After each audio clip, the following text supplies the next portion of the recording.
Something strange happened at the very first race of the season, and almost nobody noticed it. During the Australian Grand Prix in Melbourne, while the cameras were focused on the battle at the front, engineers inside the McLaren and Williams garages were staring at something far more unsettling. Telemetry. Because according to the data coming from the straights, the Mercedes power unit was behaving in a way their own customer teams could not explain. Same engine. Same regulations. Same season. Yet Mercedes suddenly looked faster, cleaner, and far more efficient in energy deployment. And the moment qualifying ended in Melbourne, one number began circulating quietly inside the paddock. 3/10. That is the estimated advantage Mercedes may be extracting from the exact same engine their rivals are using. 3/10 in Formula One is not a small gap. 3/10 can be the difference between fighting for pole position or disappearing in the midfield. Which is why, only hours after the first race of the season finished, McLaren began asking a very uncomfortable question. How can two teams run the same power unit and still be missing something this big? And the answer to that question could change everything we think we know about the 2026 Formula One season.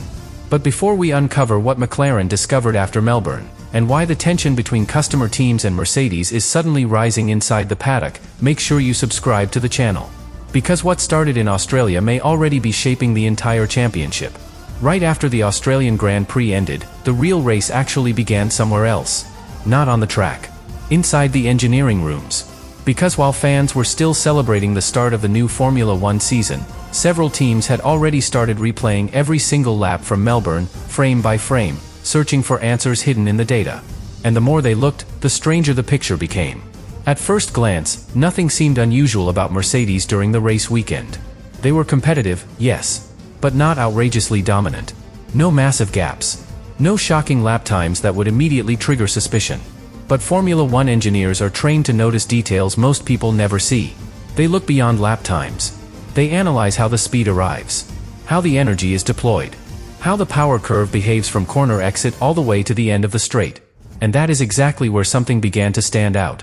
When analysts inside McLaren compared their own telemetry with the data available from Mercedes, one pattern kept repeating itself. Every time the cars accelerated onto a long straight, the Mercedes factory car seemed to hold electrical deployment longer. Just a little longer. The acceleration did not fade as early. The energy curve remained smoother. And the drop in hybrid assistance happened later than expected. At first, engineers thought it was simply a setup difference. Maybe aerodynamics. Maybe drag levels. Maybe gear ratios. But the more laps they analyzed from Melbourne, the less those explanations made sense. Because the pattern kept appearing in the same sections of the track. Especially on the long acceleration zones where the hybrid system plays the biggest role. And suddenly, one uncomfortable possibility started entering the conversation. What if Mercedes simply understands their power unit better than anyone else? Not because the engine is different. The regulations are very strict about that. Every customer team receives the same physical specification. But understanding how to extract every ounce of performance from that engine, that is a completely different battle. And that battle is fought with knowledge, software, energy deployment strategies, and thousands of hours of internal testing. Andrea Stella at McLaren later admitted something that revealed just how complex this situation might be. He explained that McLaren often has to discover the engine's behavior through trial and error. Run the car, collect the data, analyze what happened, then adjust. Which means they are reacting to the engine rather than predicting it. Mercedes, on the other hand, appears to operate with a level of precision that suggests something deeper. Something internal. Something that only the manufacturer truly understands. And when you combine that knowledge advantage with modern hybrid technology, the result can be enormous. Because in today's Formula One, the internal combustion engine is only half of the story. The real magic often happens in the hybrid system.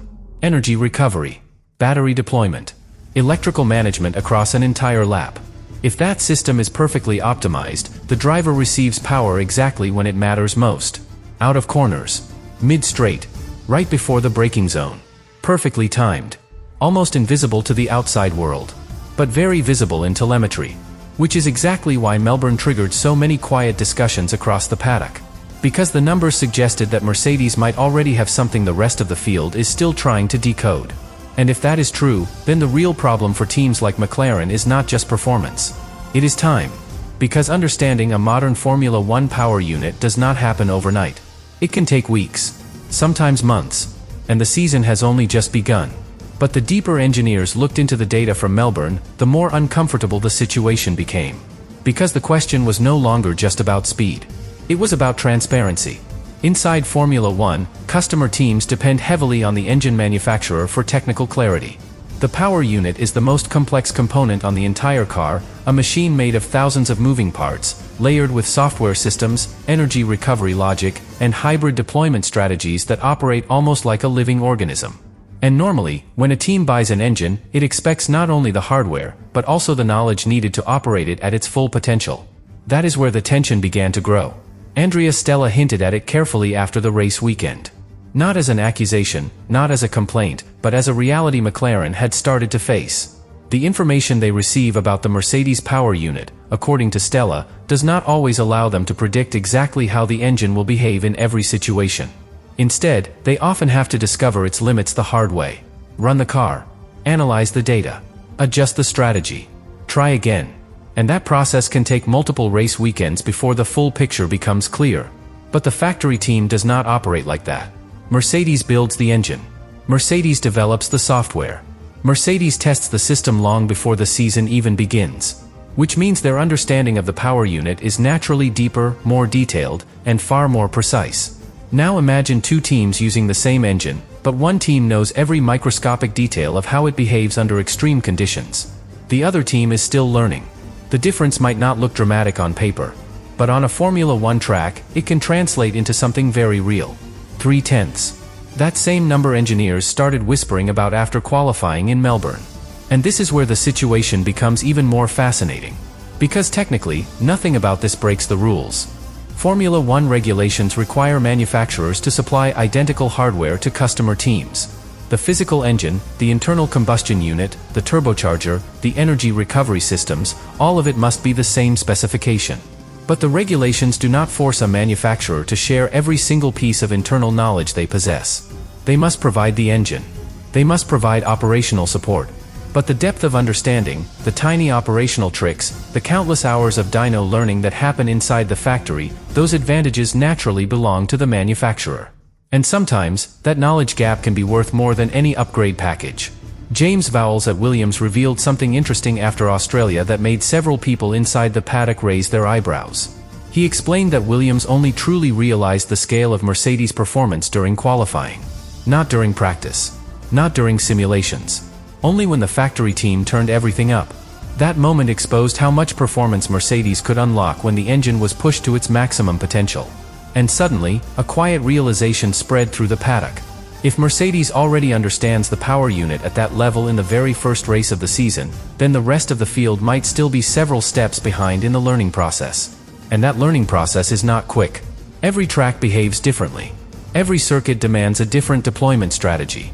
Energy recovery changes with braking zones, straight lengths, corner speeds. Which means teams like McLaren are effectively trying to solve a moving puzzle while the championship is already underway.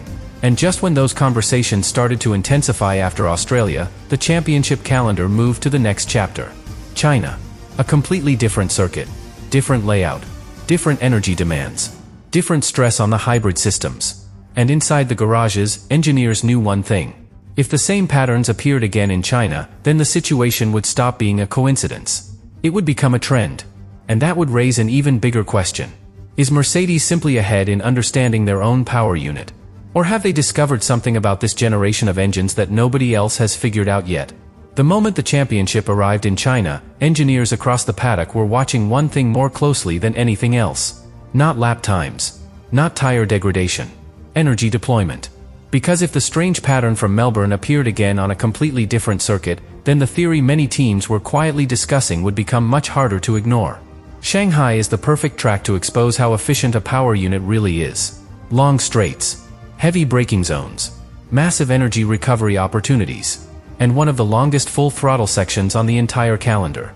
If there was any hidden advantage inside the Mercedes power unit strategy, China was the place where it would reveal itself. And almost immediately, analysts began noticing something familiar. On the main straight, when the cars accelerated out of the final corner and blasted toward turn 1, the Mercedes-powered factory car once again looked incredibly stable in its energy delivery. The acceleration curve stayed strong. The electrical deployment lasted deep into the straight. and the speed trace showed almost no visible drop in hybrid support. For most fans watching on television, it looked completely normal. But for engineers studying the data, it looked very precise. Almost too precise. Because customer teams using the same engine were seeing slightly different behavior. Their electrical boost faded earlier. Their energy recovery cycles were not as perfectly balanced across the lap, which meant their drivers sometimes reached the end of a straight with less hybrid support available. A tiny difference. But in Formula One, tiny differences multiply over an entire lap. And that is where another quiet realization started forming inside the paddock. This might not be about raw engine power at all. The internal combustion engine might be identical. The turbo might be identical. But the way the hybrid system is being orchestrated could be where Mercedes holds its real advantage. Think of it like an orchestra. Every instrument is the same. The violins are the same. The drums are the same. The piano is the same. But one conductor knows exactly when every instrument must enter. When to increase intensity. When to hold back. When to unleash everything at the perfect moment. If the timing is perfect, the performance becomes something completely different. That is what some engineers believe Mercedes may have mastered. Not a more powerful engine, but a perfectly synchronized hybrid system. Energy harvesting, battery deployment, electrical boost, all aligned with surgical precision across the lap. And if that theory is correct, it explains why the advantage looked so subtle in Melbourne, and why it appeared again in China. Because this kind of performance is not explosive. It is efficient. It is controlled. It quietly adds speed in the places where it matters most. Corner exits. Mid-straight acceleration. The final meters before braking. 0.3 does not appear in one corner. It appears everywhere. 100th here. 200ths there. Over and over again. Until the stopwatch reveals something the naked eye cannot see. Now here is where the story becomes even more intriguing. Because if Mercedes truly understands the hybrid orchestration of this power unit better than anyone else, the gap might not disappear quickly. Other teams will eventually learn. They always do. But unlocking the full behavior of a modern Formula One hybrid system can take an enormous amount of testing, simulation work, and race data. And every race weekend that passes gives Mercedes more time to refine their advantage. More time to perfect the system. More time to stay ahead. Which brings us back to the uncomfortable question that started circulating after Melbourne. The question McLaren carefully hinted at. The question Williams quietly acknowledged. How much of Mercedes' advantage comes from knowledge, and how much comes from information that customer teams simply do not have yet? Because if the answer leans toward knowledge, the gap will eventually close. But if there is something deeper inside the power unit strategy, something only the factory team fully understands, then the entire 2026 season could already be leaning in one direction.